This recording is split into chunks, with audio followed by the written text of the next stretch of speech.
প্রকার হাদিস পাওয়া যায়।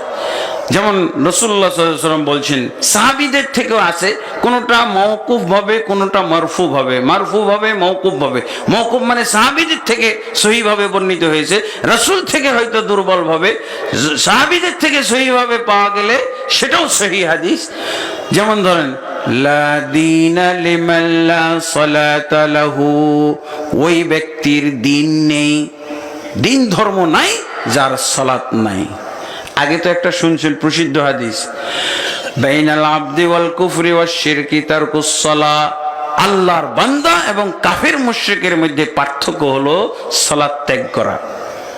এটা তো শুনছেন। আরেকটা কি পাইলেন, লা দীনা লিমান লা সালাতা লাহু, ওই ব্যক্তির দিন ধর্ম নাই যে ব্যক্তির সালাত নাই।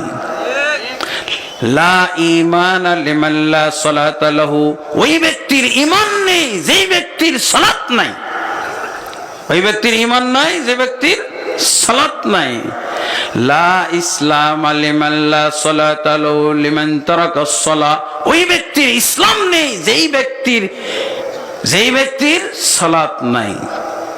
লা হাজ্জা ফিল ইসলাম লিমান তারাকাস সালাহ, ওই ব্যক্তির ইসলামে কোনো অংশই থাকে না যে ব্যক্তি সালাত ছেড়ে দেয়।